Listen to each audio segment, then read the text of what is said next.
¿Qué tal amigos? Buenas noches, bienvenidos a otra presentación de la prensa de hoy. Es un grato placer estar con ustedes como cada domingo en nuestros enfoques sobre la situación nacional e internacional junto a nuestro querido colega Elido Pérez. Buenas noches, Elido. Buenas noches, Melvin, y a ustedes amigos televidentes que nos acompañan cada domingo.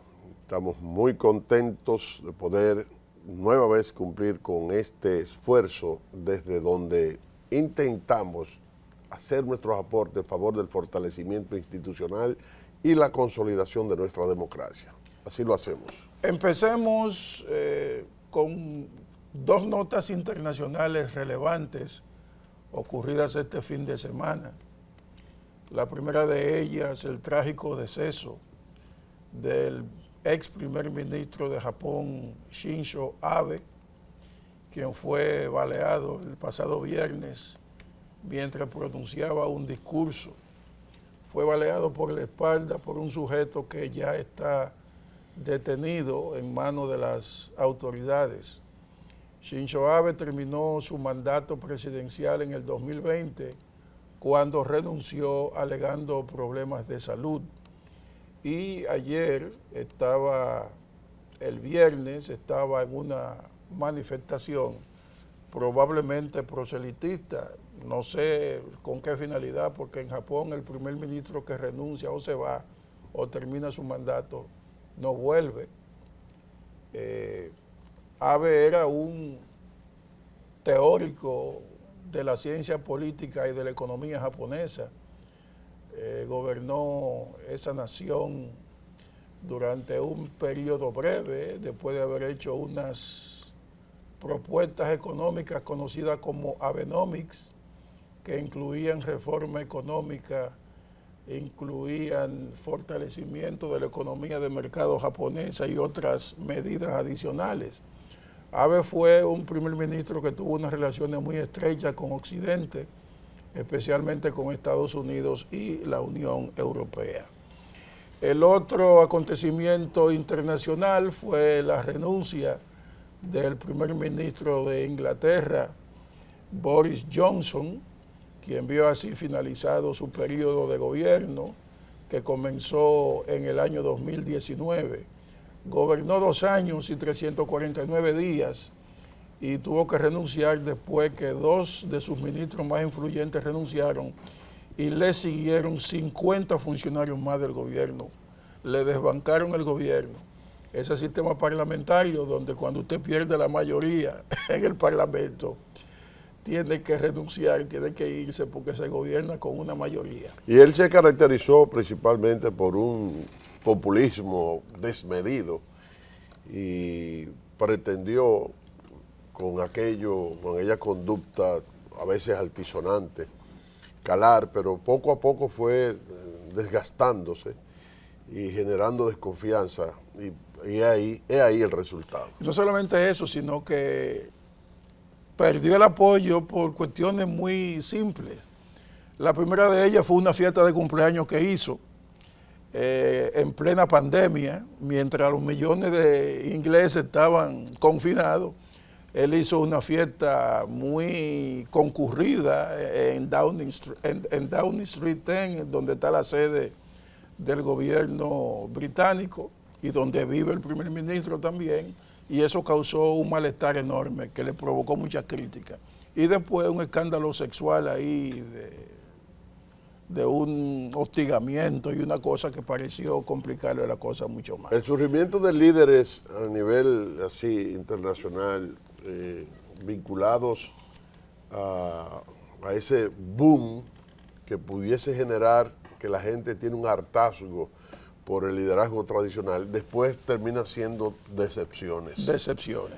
Y esto ocurre, bueno, también dentro de la crisis de partidos políticos, que ocurre, por ejemplo, del Partido Republicano, que Donald Trump se ha erigido como un super líder en ese partido y tiene el control. Ya no. Sin embargo, fíjate ahora lo que está pasando con la invasión violenta que hubo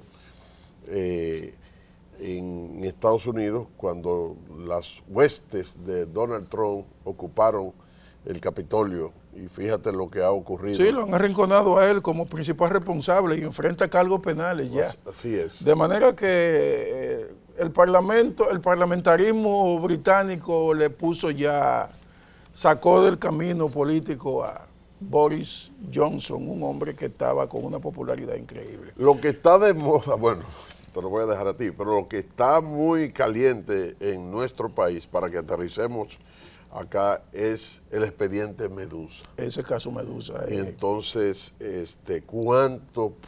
cuántas cosas han salido, cuánto ha trascendido y realmente, bueno, hay diversas aristas que voy a dejar que tú inicies, porque realmente este es un tema sumamente delicado y no deja de ser trascendente.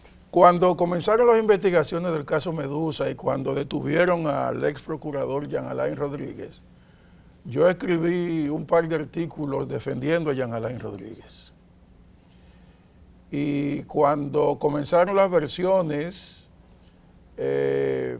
mencionando al hijo de Lisandro Macarrulla en las investigaciones, también yo respaldé el comportamiento y la conducta de don Lisandro Macarrulla, siendo él el ministro de la presidencia.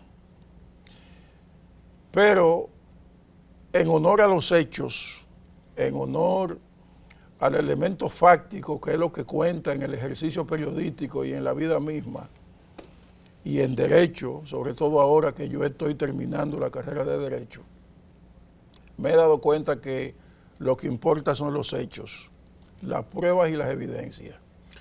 Entonces, he llegado a una conclusión muy clara. Un expediente de 12,000 páginas, un expediente con tanto contenido como el que se ha conocido del caso Medusa, con toda esa serie de espectacularidades que tiene consigo ese expediente, acusaciones, versiones, interrogatorios, todo eso, me lleva a la conclusión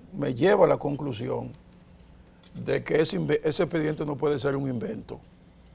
Ese expediente tiene un contenido criminal, penal, de primer orden, y que obviamente, en base al principio de inocencia que prevalece, la presunción de inocencia, uno debe admitir que los implicados en ese caso son inocentes hasta que se pruebe finalmente en un juicio público oral y contradictorio su culpabilidad y salgan con una sentencia irrevocable, una sentencia definitiva. Pero ese expediente me lleva a mí a la conclusión de que los implicados en ese caso tienen un nivel de culpabilidad grande y que ese no es un invento. Y es una demostración, el caso Medusa, por los elementos que están detenidos y acusados e involucrados, me lleva a entender definitivamente que el Ministerio Público está actuando de manera objetiva e independiente, y que esas investigaciones son concluyentes. Mira, Melvin, amigos televidentes, cuando uno ve y tiene detalles y cada día surgen nuevas informaciones en este caso, realmente uno dice que fue Dios que permitió que el cambio se produjera, que el país cambiara de rumbo, porque que un magistrado procurador general de la República tuviese organizado un entramado mafioso, delincuencial, en la parte acusatoria, la parte que en la Administración de Justicia es quien representa a la sociedad.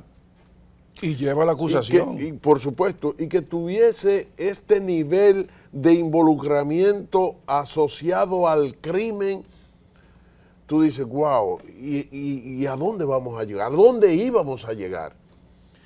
Y ciertamente, para mí, dentro de los logros del presidente Luis Abinader, para mí el principal es el que apuntala hacia el fortalecimiento institucional, el rescate de la credibilidad perdida de las instituciones. Y este ensayo, para decirlo así, esta creatividad de este aporte a la historia de administración de justicia de un Ministerio Público Independiente, necesariamente crea las bases para que no volvamos a inventar con un Procurador General de la República puesto, dirigido y activo en el quehacer político. Es que ese caso tiene unos precedentes y tendrá unas repercusiones enormes en el país, por una simple razón. Todos debemos estar en contra de la corrupción. Todos debemos estar en contra del crimen organizado. Todos debemos estar en contra de todo tipo de evento que atente contra el buen nombre y el comportamiento decente y el trabajo honesto y todo eso. Ahora bien, este caso de Jean Alain Rodríguez, en la medida que uno lo ha ido siguiendo, yo lo he seguido muy de cerca. Primero porque conocí a Jean Alain Rodríguez y seguí lo que se publicaba de la gestión de Jean Alain Rodríguez. Y puedo decirte que cuando lo arrestaron, eso conmovió al país, claro, porque no tenía precedente. Pero en la medida que se ha ido conociendo, desglosando, investigándose y profundizándose todo esto, uno se queda boquiabierto. Increíble, pero soy incapaz de asumir una defensa de Jean Alain. es imposible. Es imposible. Imposible. Es imposible asumir una defensa del hijo de Macarrulla. Es imposible asumir una defensa de todos los demás involucrados en ese caso. Entonces, lo fundamental en esto es que ese caso sirva como experiencia, tanto a los funcionarios públicos, sobre todo a la justicia, y que sirva para que el país se organice y se dé las herramientas fundamentales para que eventos como ese no vuelvan a repetirse. Y que antes de concluir este segmento, los funcionarios públicos que se den cuenta que cuando Luis habló y dijo que el que la hace la paga, se fortalece esa imagen, ese compromiso. Y creo que el presidente de la República, independientemente de la proximidad, sale fortalecido. Lisandro tenía que renunciar. Lisandro tomó una licencia antes de que el presidente lo culminara a hacerlo o lo hiciera, porque de todas maneras tenía que apartarlo del cargo. Él no tiene ninguna responsabilidad penal sino su hijo, pero de todas maneras su presencia ponía un elemento de presión moral al presidente Luis Abinader y en consecuencia él hizo bien en tomarse unas vacaciones forzadas en lo que el caso de su hijo se ventila dentro del caso Medusa. Vamos a hacer una pausa y regresamos con la prensa de hoy.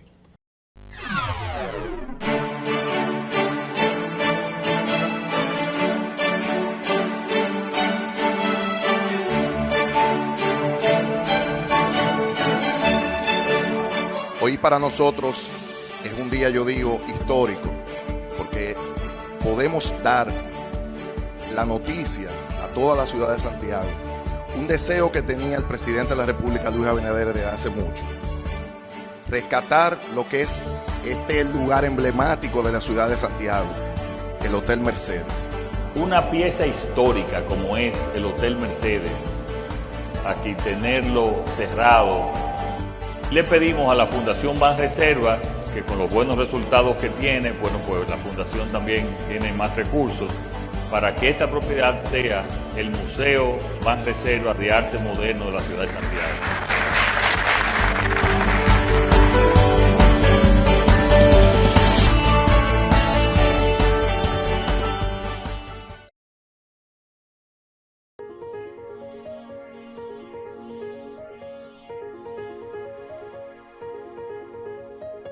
Les presentamos las principales actividades realizadas por el presidente Luis Abinader desde el jueves 30 de junio hasta el miércoles 6 de julio, donde dejó iniciados los trabajos de construcción de la UAS en Cotuí, entre otras actividades.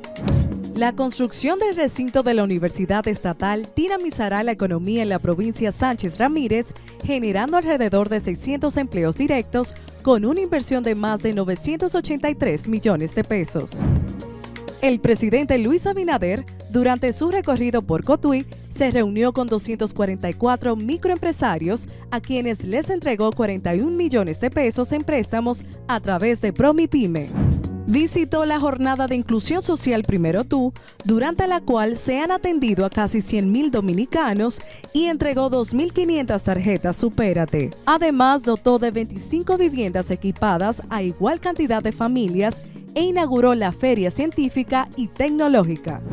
Continuando con su agenda del fin de semana, en Santo Domingo Norte, llevó alegría a los comunitarios con el inicio de varias obras como la Escuela Básica Espejo Ramona Neri Sosa, el multiuso Club Raúl Castro y el polideportivo Club Ramón Osvaldo Mercedes por más de 230 millones de pesos.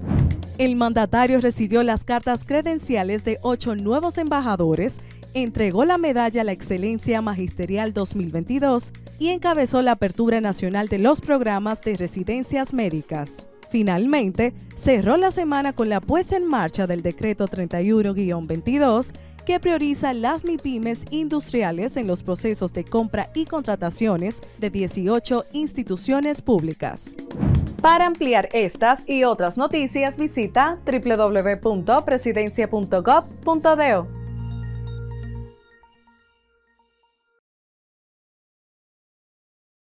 ¿Por qué decimos que somos peñagomistas? Llevamos seguro médico a todos los dominicanos con más de 2.300.000 nuevos seguros médicos inmediatamente. Duplicamos las ayudas sociales de 850.000 a 1.350.000 y le duplicamos la cantidad que le daban. Duplicamos la cantidad de becas que se le dan a los dominicanos. Hemos triplicado las acciones y la cobertura de los comedores económicos. Y estamos también facilitando cada vez más empresas, comercios, para que haya empleos dignos para los dominicanos y para las dominicanas. Ese es un proyecto socialdemócrata, ese es un proyecto peñagomista en la República Dominicana. Presidencia de la República Dominicana. El dominicano, cuando quiere puede, lucha como nadie para progresar. En su corazón la esperanza crece, sabe que la fuerza está en la unidad. Dominicana, dominicano, somos vencedores si me das la mano. Dominicano, dominicano, pasamos del sueño a la realidad. Dominicana, dominicano, somos vencedores. La vida es como una carrera, una sola, en la que cada día damos la milla extra y seguimos transformándonos, porque lo más importante no está en lo que hicimos, sino todo lo que hacemos para ser invencibles. Banreservas, el banco de todos los dominicanos.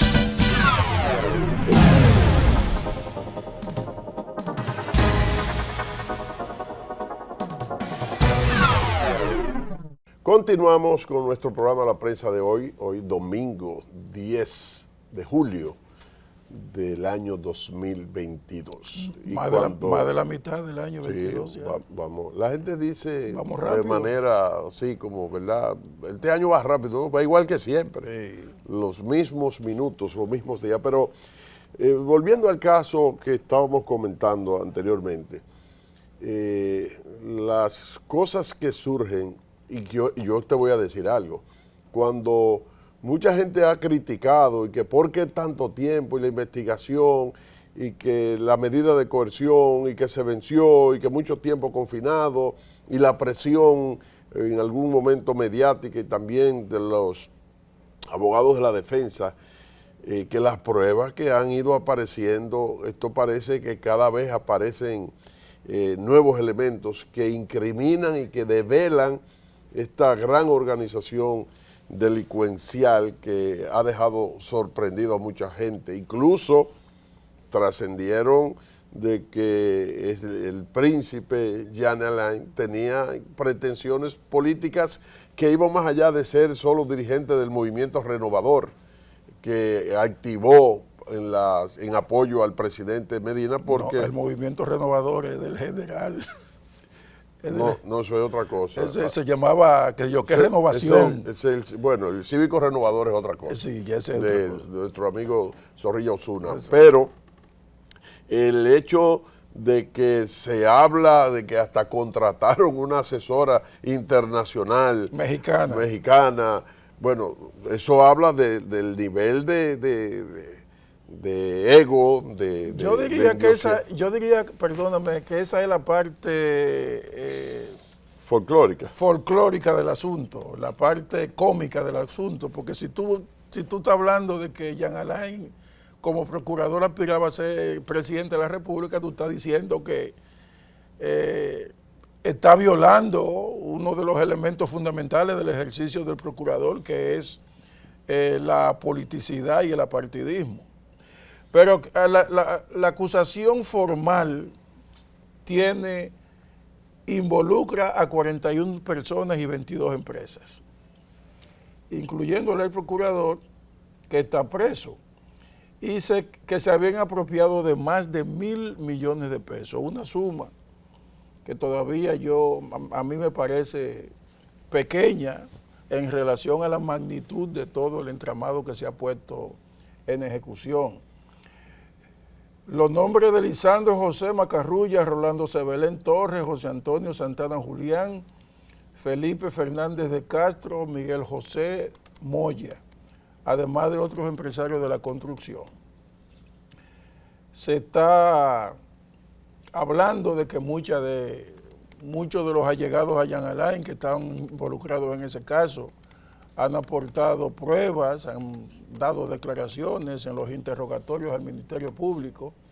Es decir, que han decidido hundir al titular, hundir a la cabeza y saltar a alguno del barco. El criterio de oportunidad y de negociación que han tenido los encartados, o más que todo los implicados, a tal punto de que se habla de que se han recuperado cerca de 800 millones de pesos de esos implicados que han declarado y que, en acuerdo con el Ministerio Público, han hecho aportes a la investigación. Y vimos uno apellido Ramírez en un programa de las redes que hablaba incluso cómo él llevaba el dinero al parqueo en fundas. Y entonces todo este tipo de cosas es importante. Sí es, y hay que destacar, la reacción de la doctora Milagros Ortiz Bosch, que es la encargada del tema ético del Poder Ejecutivo. ¿Qué dice doña Milagros? Doña Milagros dice que no hay distinción y que no hay vacas sagradas en el gobierno del presidente Abinader. Y eso sí es importante. Y quiero hacer énfasis en esto porque siento que hay algunos funcionarios que no han tomado en serio la determinación del presidente Luis Abinader de que haya un cambio de rumbo en el sentido que debe darse en términos éticos a la administración pública. Sí, pero están obligados a dejarse orientar por ahí, porque esa es la línea general. Y hasta ahora no se han destapado casos mayores dentro de la administración pública en términos de violaciones éticas. Y yo quiero resaltar aquí el comentario de la Procuraduría Especializada de Persecución de la Corrupción Administrativa, cuyo encargado asegura que la voluminosa acusación no tiene precedente en la República Dominicana y posiblemente tampoco la tiene a nivel regional. Y yo no he oído en la región casos de esa magnitud. De esta naturaleza. No de esa magnitud, de este lío, porque funcionarios se han acusado en otros países, en otros países del continente latinoamericano, pero con esa magnitud no. Porque además de la gran cantidad de imputados y empresas sometidas, también tiene 12.274 páginas el expediente. Y dentro de esas, más de 3.000 pruebas y 400 testigos.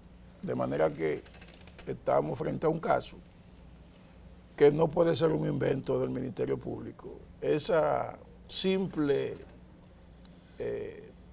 presunción de que no puede ser un invento del Ministerio Público le da a ese caso una connotación de que debe ventilarse en los tribunales con toda la justeza legal posible. Y en segundo lugar, que todo el peso de la ley caerá sobre los culpables. Lo que podemos pedir al Ministerio Público es que cuando esté ventilando ese caso, sus intervenciones sean categóricas y tan firmes como las pruebas que dicen tener en el expediente. Sí, porque de eso se trata, ¿no? Que claro, haya ejemplarizadoras sanciones. Y que el expediente pueda ser sostenido en un proceso y probado en un proceso. Porque la misión del Ministerio Público es probar esas acusaciones. Porque de nada vale, por ejemplo, mover a la opinión pública como se ha movido, tener las redes sociales como se ha tenido. Y esta expectativa de la opinión pública nacional en torno a ese tema, las consecuencias políticas que se derivan de ese expediente, que afectan a partidos, beneficia a un partido, perjudican a otros, las consecuencias familiares que implican todo eso, porque tiene una consecuencia sobre las familias involucradas, la familia de los acusados, y de todas las relaciones comerciales, toda la relación económica que se involucró alrededor de ese tema de la humanización de las cárceles, que de eso que se trata, el caso Medusa. Todo eso obliga al Ministerio Público a tener una probidad a toda prueba, valga la redundancia, en un juicio público, oral y contradictorio. Este expediente ni es no debe ser gubernamental, ni debe ser del Ministerio Público, que cada vez deja claro de su nivel de independencia.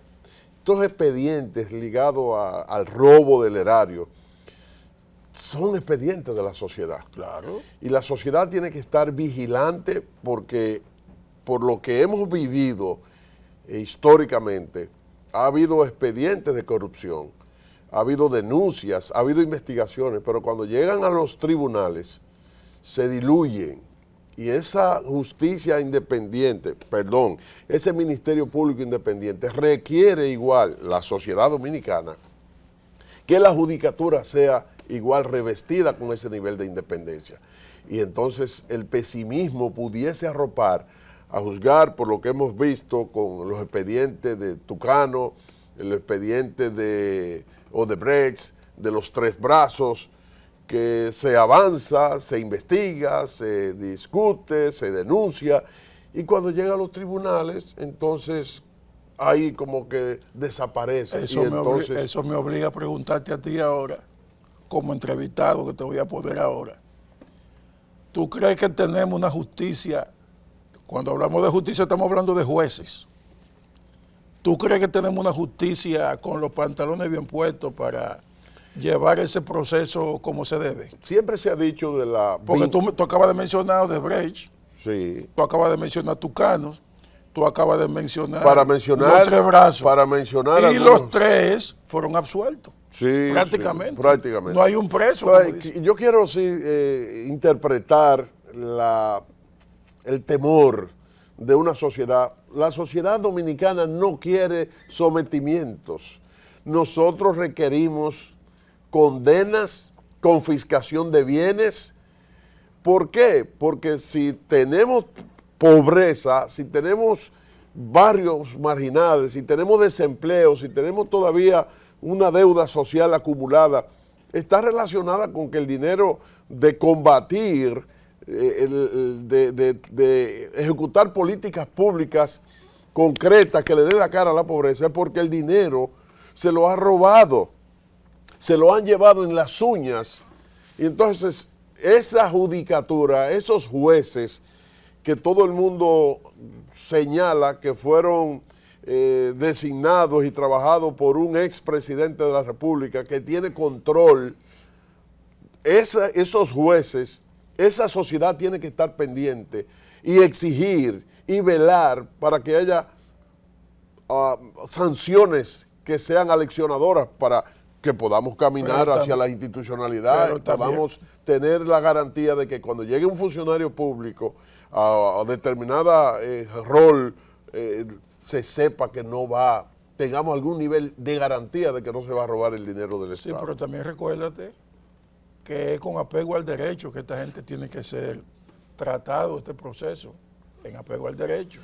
O sea, sí, el debido proceso. No podemos exigir una condena por encima de todas las reglas. Por supuesto, se sabe, el Tenemos debido proceso. El debido proceso, atendiendo a la presunción de inocencia, proponiendo la prueba sobre la mesa, defendiendo ese expediente voluminoso de 12.274 páginas, con más de 3.000 de interrogatorios, de prueba y todo eso, y 400 interrogatorios, de manera que 400 testigos, de manera que uno espera que este sea un juicio público, donde todo el mundo lo pueda ver, oral, de discusión, de debate y contradictorio entre la defensa de Jean Alain, que tiene un trabajo enorme por delante, los abogados que están involucrados en la defensa de los que están ahí tienen un trabajo enorme, sí, y deben probar su capacidad, porque esa no es una acusación pequeña, esa no es una acusación traída por los cabellos, esa es una acusación que tiene unas raíces bien sustentada. Tiene unas raíces que la sustentan muy fuerte. No, y vamos a esperar, y por eso digo que la sociedad dominicana tiene que estar pendiente y tiene que seguir exigiendo, porque cuando se habló de cambio, cuando el presidente Abinader surge, justamente es luchando y promoviendo una actitud diferente contra la corrupción, contra la impunidad, que es lo que ha generado el nivel de atraso institucional y económico en la República Dominicana. En el siguiente segmento vamos a ver en qué quedó la ley de extinción de dominio. Volvemos en un momento.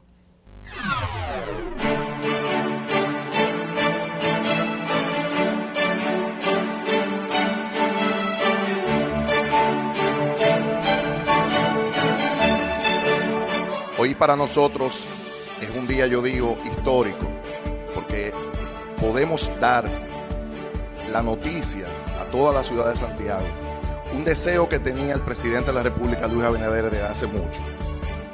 Rescatar lo que es este lugar emblemático de la ciudad de Santiago, el Hotel Mercedes. Una pieza histórica como es el Hotel Mercedes, aquí tenerlo cerrado, le pedimos a la Fundación Banreservas que con los buenos resultados que tiene, bueno, pues la Fundación también tiene más recursos para que esta propiedad sea el Museo Banreservas de Arte Moderno de la ciudad de Santiago.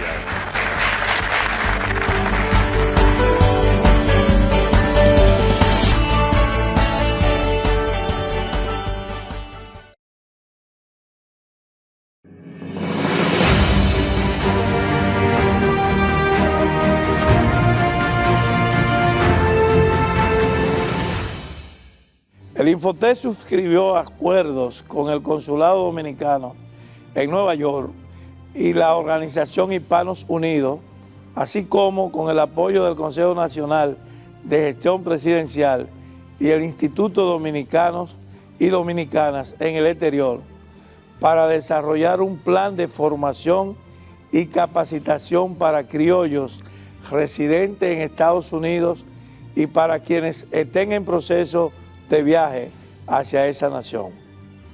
Junto a la Procuraduría General de la República estamos desarrollando un proyecto de capacitación técnica para la reinserción en el mercado laboral de los internos privados de libertad en 18 centros penitenciarios, en los cuales a través de talleres móviles se le ofertará capacitación en áreas profesionales con enfoque de emprendimiento. En la formación técnico-profesional estamos produciendo el cambio que el país necesita.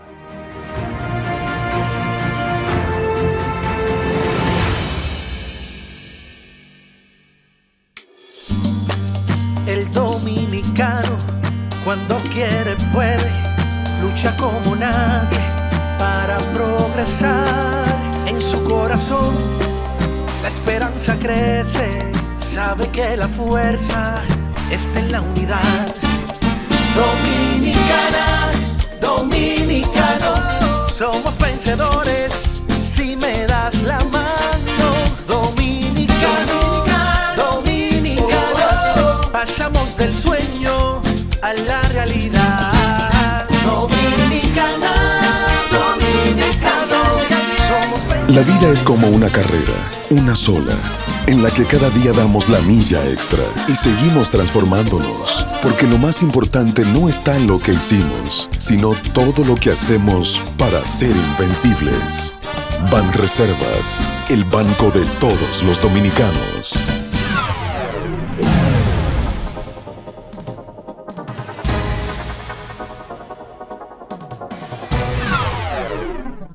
Continuamos con la prensa de hoy junto al colega Elido Pérez.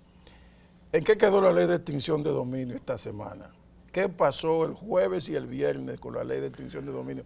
O más bien el miércoles, cuando hubo una sesión en el Senado de la República donde el señor Catrein, uno de los principales propulsores del proyecto, presidente de la Comisión Bicameral. De la Comisión Bicameral sobre la ley de extinción de dominio, presentó un informe al hemiciclo del Senado de la República. Entonces, ahora el PLD apoya la ley de extinción de dominio, pero tiene que ser, según Iván Lorenzo, tiene que ser tratada como una ley orgánica, lo cual requeriría la aprobación de las 2/3 partes de los asistentes a una sesión. Mira, yo no sé si voy a hablar ahora como una persona del pueblo. La ley de extinción de dominio en este país es una necesidad. Es una necesidad vinculado a la garantía, y esto está muy bien hirmanado con el tema anterior. No es posible que nosotros sigamos viendo de manera olímpica cómo políticos y gente del sector privado, como se ve en Medusa, se burlan en las narices de la población, acumulando fortunas que no hay manera de justificar. Se sabe de políticos, y recuérdese el caso de Félix Bautista, lo que pasó y la cantidad de fortuna diversa que se documentaron y se presentaron, y de pronto el expediente fue archivado. La ley de extinción de dominio encuentra ahora un escenario propicio porque se está debatiendo el tema generado por la corrupción. El PLD, entiendo yo, que jugó muy bien, porque si seguía asumiendo la actitud contestataria y negando la posibilidad de que se aprobara, todo el mundo estaba infiriendo que estaba relacionado con una conducta de protegerse, de autoprotección. Se quita ese estigma de arriba cuando dice nosotros vamos a apoyar. Incluso algunos dijeron que es un anteproyecto del PLD. Bueno, lo cierto es que con o sin el apoyo de ellos, tendrá que seguir discutiéndose y discutiéndose y aprobándose este proyecto. Claro, el PLD va ahora y defiende que es una mayoría calificada, porque eso les genera a ellos también poder de negociación, ¿me entiendes? Quiero ver aquí, hay una nota interesante que describe la posición del Partido Fuerza del Pueblo de Leonel Fernández, entidad que el miércoles reafirmó su respaldo al proyecto de ley de extinción de dominio siempre y cuando sea bajo el marco del respeto a la Constitución. Hablar de respeto a la Constitución es un marco demasiado amplio. ¿Cómo se viola la Constitución con esa ley de extinción de dominio? Aún luego de aprobado el informe del proyecto de ley de extinción de dominio por la Comisión Bicameral, el estudio de dicha propuesta continúa la discrepancia entre los tres partidos principales, pero en ese sentido Albuquerque, miembro de la dirección política de la Fuerza del Pueblo, recordó que la iniciativa legislativa que busca instaurar en el país un régimen legal que regule la extinción de dominio sobre patrimonios ilícitos es una obra de la Constitución del 2010, según ellos, modificación impulsada por el presidente Leonel Fernández, por lo que no se oponen a la misma. O sea, ahora el mérito Leonel Fernández quiere ganárselo, porque es imposible, según su punto de vista, que esta ley de extinción de dominio no se apruebe. Y como se va a aprobar, es inminente su aprobación, ya sea por el voto simple o por mayoría calificada. Yo creo que será siempre por voto simple. El PRM no puede dejarse imponer una mayoría calificada en ese sentido. Entonces quiere dar la impresión de que es el autor de esa propuesta. Desde el 2010 hasta el 2016, una iniciativa de la ley de extinción de dominio fue discutida muchísimas veces y nunca se aprobó en el Congreso que dirigía el PLD. Porque yo recuerdo al extinto Reinaldo Pared Pérez, presidente del Senado, y a Charlie Mariotti, el actual presidente, secretario general del PLD, defendiendo la aprobación de ese proyecto.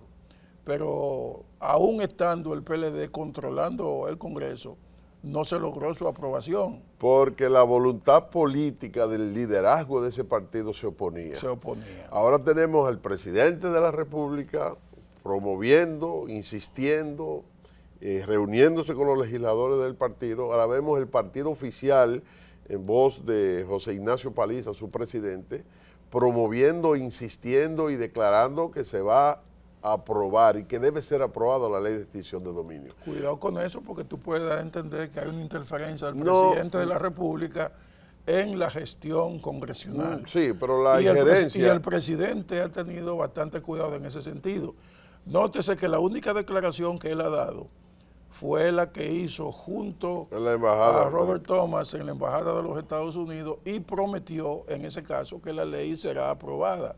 No conminó a los legisladores a actuar en uno u otro sentido. Sí lo hizo Paliza en su condición de presidente del partido, exhortando a los legisladores a aprobar el proyecto. Al margen de esas consideraciones, también hay que establecer la importancia que tiene esa vinculación estrecha partido-gobierno, porque genera también un nivel de control, de fortalecimiento del liderazgo del presidente de la República. No tiene un Congreso contestatario, no tiene un Congreso levantista, no tiene un Congreso oponiéndose a la agenda que quiere promover el líder del país, que es el presidente de la República. Por tanto, los legisladores del PRM, senadores y diputados, no pueden estar dándole vuelta a proyectos que son fundamentales. Así es. Como le sacaron el cuerpo al proyecto a las tres causales del aborto, como le han sacado el cuerpo al Código Penal. Así y como le han sacado el cuerpo a otras iniciativas, como es el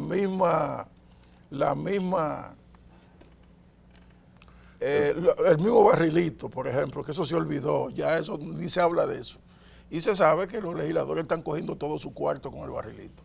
Lo importante es apoyar esa iniciativa de de la ley de extinción de dominio, que eso mostrará la madurez en la vinculación, en las relaciones entre senadores o el Congreso y el Poder Ejecutivo. Y nos mostrará como una sociedad que ha decidido, que ha interpretado, que está determinada a caminar por senderos diferentes. No podemos seguir como presentándonos como el paraíso del robo, del pillaje, del desfalco, de la asociación de malhechores, del contubernio que genera pobreza. Esta aprobación es un salto cualitativamente válido que habrá de generar, incluso habrá de generar tangencialmente que haya esa garantía de seguridad jurídica del país, mayores inversiones, que podamos tener políticas públicas más sostenibles, porque habrá de considerarse una ley de presupuesto que tendrá los recursos y que no van a ser dilapidados. O sea que el presidente ha tenido 3 reformas en estos 2 años que lleva, que cumplirá. Primero, enfrentó el tema de la salud con la pandemia. De manera exitosa. Luego reactivó la economía y la reforma básica es moral, ética, fortalecimiento del Ministerio Público y lucha contra la corrupción. Eso fue el aporte, la propuesta para ganar. La ejecución al ganar. Y será tema de campaña para el 24. Bueno, la ejecución al ganar, lo que se está haciendo ahora, y garantía como una gran plataforma fiable, creíble, para promover la reelección presidencial. Pues a eso que me refiero. Por supuesto. Vamos a hacer una pausa.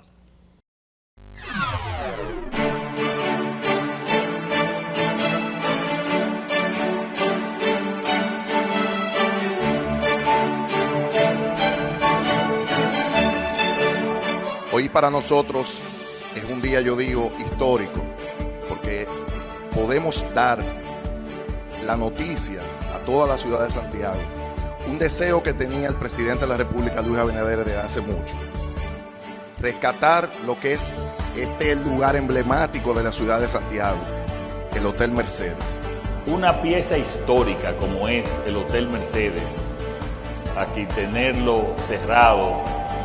Le pedimos a la Fundación Banreservas, que con los buenos resultados que tiene, bueno, pues la Fundación también tiene más recursos, para que esta propiedad sea el Museo Banreservas de Arte Moderno de la ciudad de Santiago.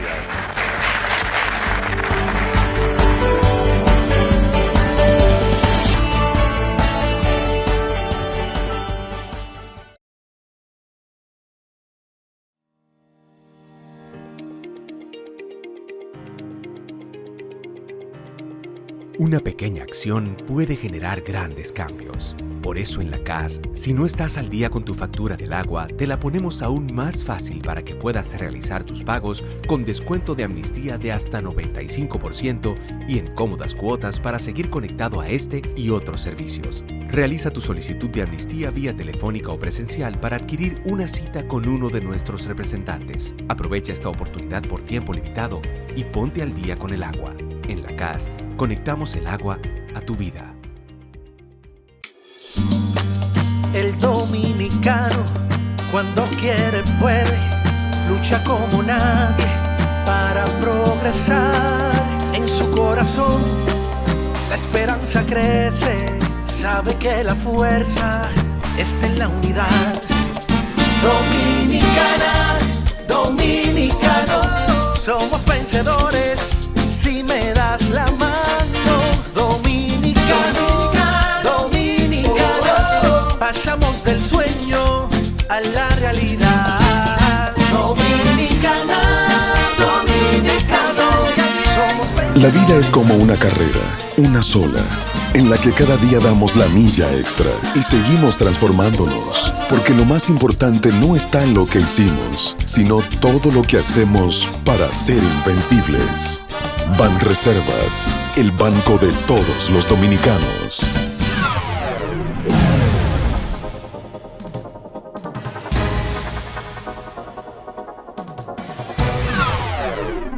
Continuamos, amigos, con la prensa de hoy. Melvin Matthews, Elido Pérez, haciendo de esta hora, y agradecemos que nos acompañen todos los domingos de 9 a 10 de la noche. Hubo designaciones que han merecido comentarios importantes. El hecho de resolver el tema del Ministerio de Medio Ambiente después de la terrible, yo creo que el hecho más terrible del 2022, no habrá uno que pueda superarlo, que haya impactado tanto a la sociedad dominicana como el asesinato de Orlando Jorge Mera. Y estaba pendiente, ahora se ha designado a Miguel Seara Hatton, y en mi opinión, todo el mundo conoce de los intereses espurios, de todo lo que se mueve, pudiese mover en este ministerio. Orlando Jorge Mera perdió la vida por no dar su brazo a torcer, y creo que, en mi opinión personal, cubre el legado de Orlando la designación de Seara Hatton, principalmente porque Seara Hatton se le conoce como una persona con principios, apegados a principios éticos definidos, radical con este tipo de conducta, y entonces el país lo que necesita precisamente garantías de que un incumbente vaya allí a defender no solo su rol en términos de atribuciones, sino proyectar la tranquilidad, la paz, la confianza de una población que puede estar segura de que determinado funcionario está cumpliendo, sin hacer tratativas, sin hacer negociaciones, sin hacer lo que estábamos discutiendo al principio con Jan Alain Rodríguez. De manera que en esa dirección veo acertada la designación de el señor Miguel Seara Hatton. Y la de Pavel Issa. Pavel Issa es Pavel Issa Contreras, era viceministro de Planificación, ascendido a ministro. A ministro, o sea que es un economista de prestigio, de dominio acabado del tema, y creo que la promoción a ministro también es un reconocimiento al trabajo que él ha venido haciendo. El hijo de Narciso Isa Conde.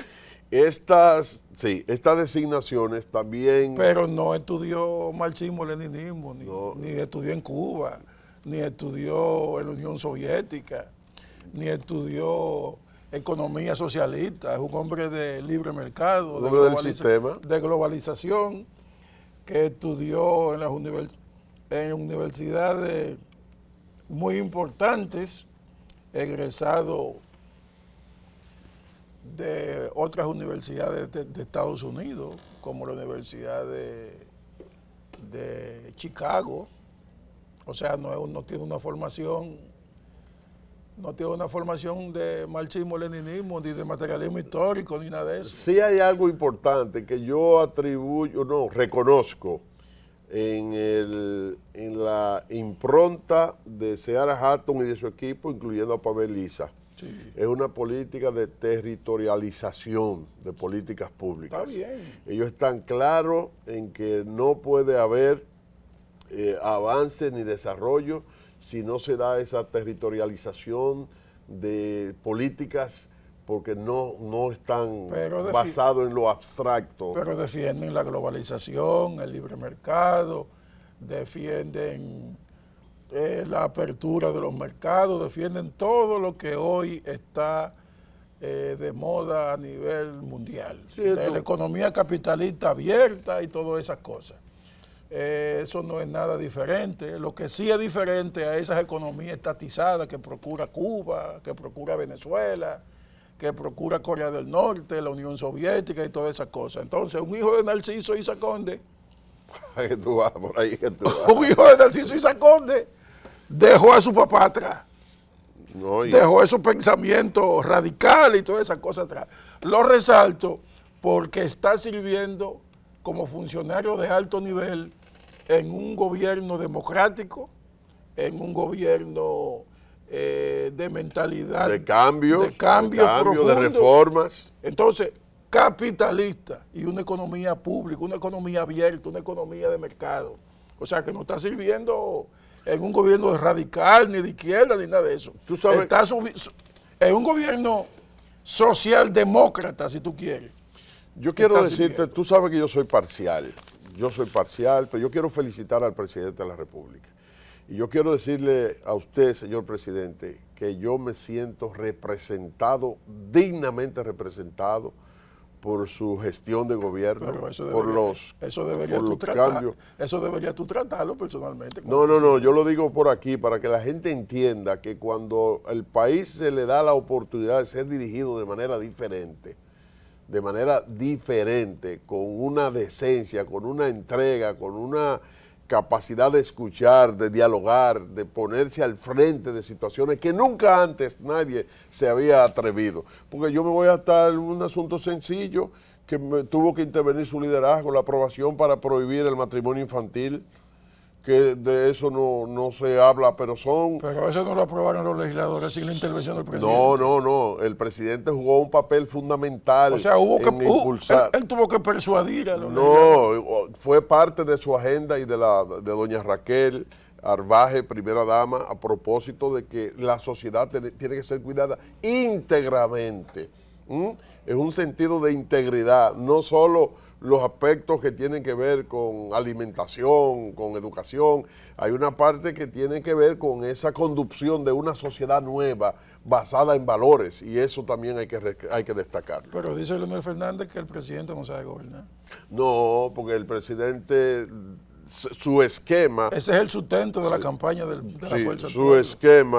Su esquema, su estilo, lo que hizo Leonel con todos los años que gobernó y no contribuyó a la solución de un solo problema que gravitan en el país. Uno solo no resolvió Leonel Fernández. Entonces, nosotros estamos viendo... Pero gobernó 12 años. 12 años y quiere volver. 96-2000, 2004-2012 y quiere volver. Y en esos 12 años... Y armó una crisis en el 2016, armó una crisis en el 2020... porque no lo dejaron volver, no lo dejaron ser candidato presidencial de nuevo. Y ustedes van a tener, cuando digo ustedes me refiero al PRM, van a tener un problema grave en el 24, porque Leonel es capaz de armar una crisis nacional como la que armó en el 20, si no llega segundo o si no gana las elecciones. No hay manera. Ustedes tienen que prepararse para eso. No hay manera. Lo de segundo, porque ese es su estilo.